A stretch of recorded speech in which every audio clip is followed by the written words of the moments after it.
Detroit Lions hire came through last night. I obviously wait the next day to do it because we had just did the live. So I hope you checked out the live. Pretty cool last night.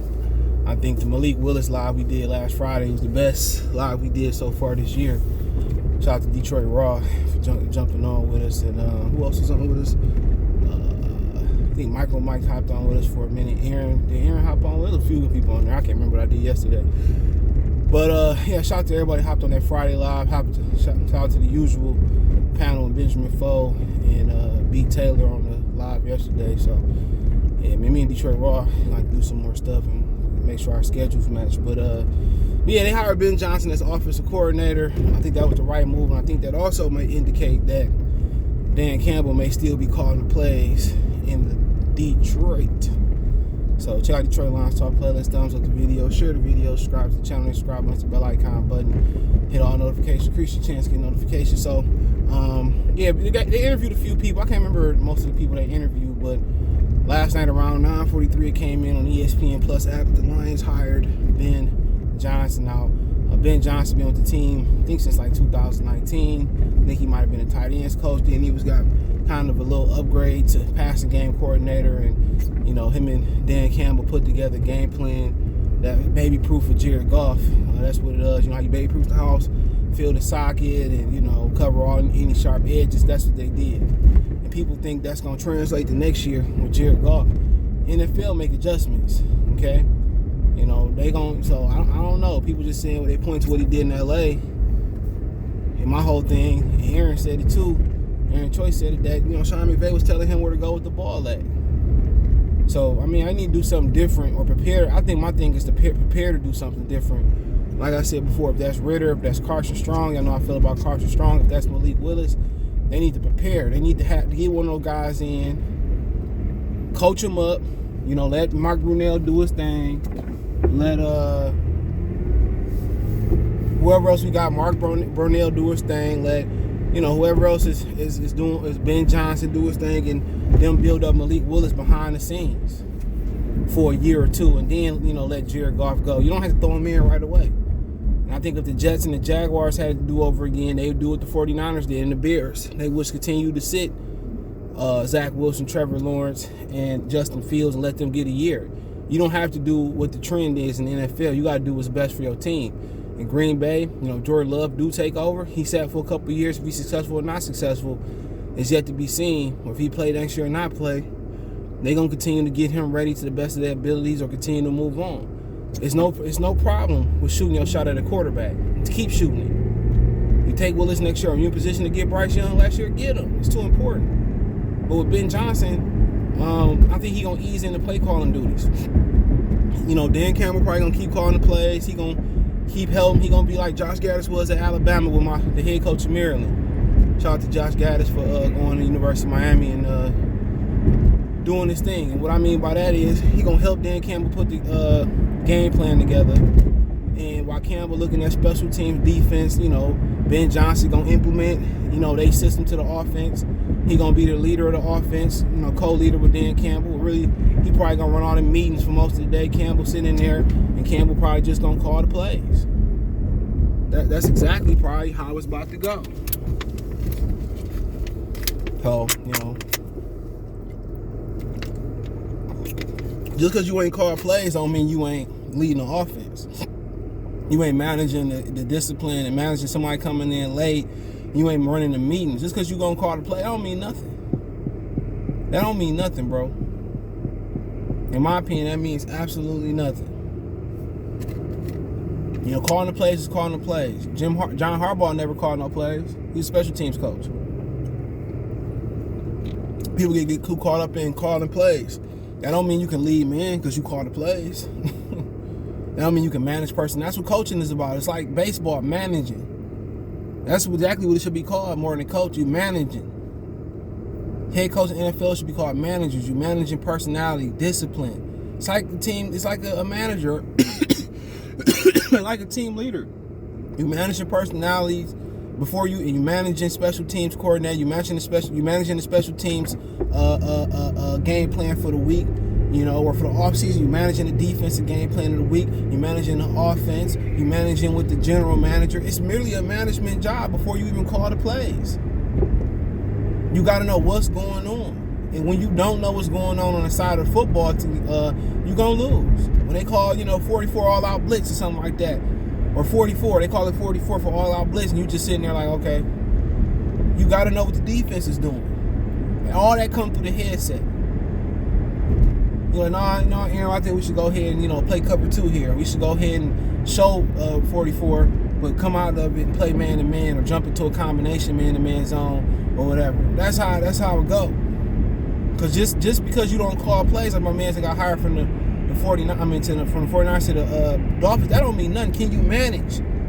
Steve Spurrier can call plays, but he didn't care what was going on in the defense and special teams. Can you manage? Can you be fluent in offense, defense, special teams?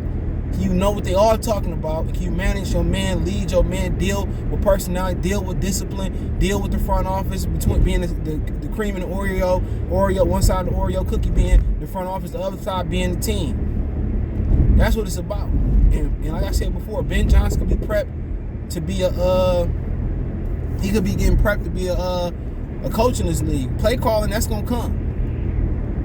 Dan Campbell gonna get them together for the play calling. That's gonna come. So ain't no need to really worry about him calling plays. He's still gonna be putting the game plan together. Oh, me about to. And these niggas in Detroit can't drive. Why'd you backing up outside the bank, bro? Boy, you in Detroit can't drive, bro. But so Ben Johnson gonna get prepped for that. Now, is it a possibility that now he let him start calling plays off day one? Maybe. I think he gonna ease him into it, ease him into putting game plans together, ease him into calling plays, ask him his opinion on situational football, and in a minute he should be calling plays. Does Dan Campbell fall in love with play calling? Probably so. He's seeing that he could do a pretty good job at it. Yeah, so all that's I think he gonna ease him in there, and I think that's the way it should be. He could be falling in love with calling plays though. So that's something that we probably gonna have to watch. But like I said before, the whole game plan last year wasn't nothing. They could say that Ben Johnson helped the passing game. The biggest thing helped the passing game was getting somebody Jared Goff was familiar with to go downfield. But a lot of things, the thing I like about Jared Goff, he ain't got no arm. I don't care what they say. Jared Goff's arm is terrible. He got a Chad Pennington damn near arm. Maybe it ain't that bad. The way the ball kind of just floated, maybe we got spoiled watching Stafford zip it out his hand like that. But when you got to go to Green Bay and Chicago, you got to be able to zip it. When you got to might go outside to Philadelphia, you know what I'm saying? Go to Carolina, it might be cold every now and again. You got to be, it's raining, you got to be able to zip that ball, bro. And he ain't got enough arm talent, bro, at all. He don't have enough arm talent. And I'm being dead serious. He don't have enough arm talent for me, bro. Even when he was throwing down the field to Josh Reynolds, it wasn't really, it's floating. And it's a very catchable ball, unlike Stafford, for sure. It's a very catchable ball. But he don't have enough zip for me, bro. But like I said before, it's going to be a challenge next year coming with Jericho. People going to adjust to what y'all was doing next year. And obviously, one of the top priorities for the Lions is getting him a number one receiver. You don't have to be people talking, we need a jump ball. I got spoiled with Calvin and Herman Moore and all them. Charles, Roy Jones, you got Roy Williams, you got spoiled with all of them. I get it. They just need a guy. He ain't got to be tall. He ain't got, he could be tall. He ain't got to be tall. You got to get a guy that go out there and be a number one. Jamar Chase ain't the tallest. He's tall enough, but the thing about tall receivers, they got a big target to get hit. The 6 foot receivers and under, they ain't a bigger target to get hit. But you need somebody, preferably, who can stretch the field and work the middle. That's what you need. You need somebody who can stretch the field and work the middle. Like Jamar Chase, he can stretch the field, and then he can also, catch the short passes, also catch the slants, catch the deep posts, skinny posts. He can do it all. That's what you need.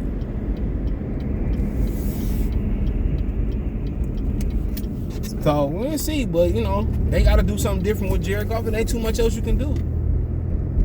You know, you abuse the flats, you abuse the middle of the field with the running backs and the tight ends.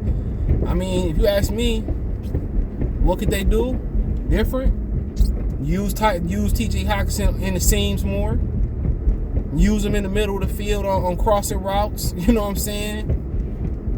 Out routes. You know what I'm saying? Deep out routes. You could do different things. Line them up on the out. They pay Hockenson $15 million. It ain't nothing with Hockenson. They just don't do enough with him.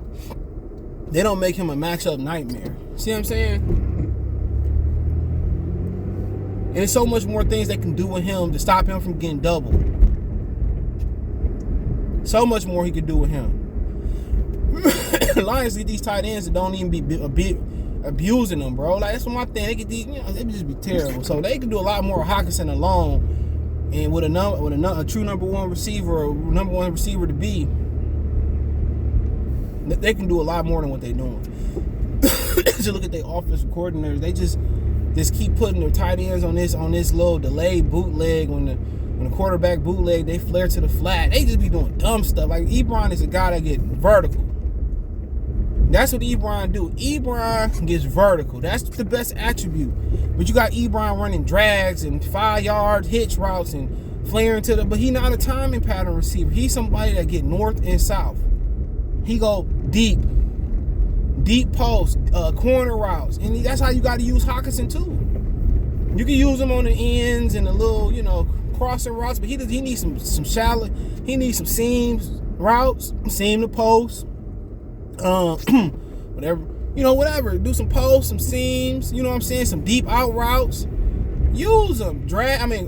Shallow crossing routes, deep crossing routes.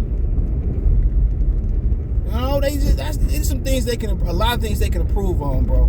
Just what they had. Like people said, they didn't have no receivers. Yeah, they did. And they got Reynolds, that was tough. It was dope. Aaron Rodgers beat Arizona with none of his starting receivers, so it's not an excuse. You didn't pay $30 million. You better go hand it off to them and make sure they catch it. Goff is an idiot, but people in Detroit just think they can win with Goff because he won in LA. No. You like Cincinnati, you need a special quarterback. Not saying Malik is special. I don't know who the hell is special. I haven't looked at him. Other than Carson Strong with that arm that all Carson Strong got. But like I said before, y'all just be protecting bones. Y'all do the same thing every year. It's the same thing. And these fans that be out here speaking, I'm really speaking to the white fans. I ain't gonna lie. Speaking to y'all. The ones that go down there and spend money, because don't nobody from Detroit really go down there and spend money like that. I used to work down there. There'd be some people, they just be down there to take their wives and their daughters down there and their son. That's about it. It's not, I did have a ticket holder that been there for like a long time. I forget his name. Really good brother. He's an older guy. But people in Detroit really don't go down there. Like you see all the rappers at the Piston games and all that. And Detroit been down here for years. They've been down here for years. So, like I said before, a lot of these dudes don't be coming down there. The city don't embrace the Lions, bro. That'd be people from, up north and Traverse City and stuff of that nature that embrace Detroit. That don't be us. Ain't no ice cam down in the Detroit Lions don't have Detroit culture because why? Why they don't have the culture in Detroit? Because they never had to put a team out there that represented Detroit. They never put a team out there that represented us in Detroit. Not a blue collar team. Not a strong team that's gonna that represent blue collar, hard working. And they don't even, embrace the flash of Detroit rap. It's very conservative. And really, for the most part, they could have stayed on Pontiac. They could have moved them to Traverse City. They could move them, anywhere else they could move them, and people wouldn't be bad eye in Detroit. Because the identity, they can move them. Their identity has never matched the city. And they never embrace the city of Detroit. They go off because the people they embrace are bozos that come down here every Sunday, fill it up for no reason, bro.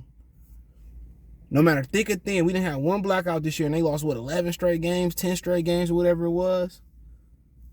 And a lot of Lions fans walk in blind faith since 1991, since 1957. A lot of these guys walk in blind faith. The only way I spend my money is the job take us down there. That's it. I be wanting to take the kids and the girl down there, but it ain't no point in going down there, bro, because they going to lose. So, that is what it is, man. But, Yeah, I don't want to rant about it. Congratulations, Ben Johnson gets the right pick, and eventually he'll probably be eased into calling plays, and hopefully he's the right guy. But let me know what you girls and guys think. Thumbs up the video, share the video, subscribe to the channel, that subscribe button, the bell icon button, hit all notifications, increase your chance to get notifications. We go live and drop a video. Twitter is the fastest way to reach me, and Facebook and Instagram. If you got a video request, business question, inquiry, response, your video request, chop it up, advertise, links there. Want to make a financial donation, Cash App, $ CJGood313, Venmo, CJGood313, PayPal link description. Best way to donate, comment, thumbs up, share the video, subscribe to the channel, subscribe button, bell icon button, hit all notifications, increase your chance of notifications. Peace.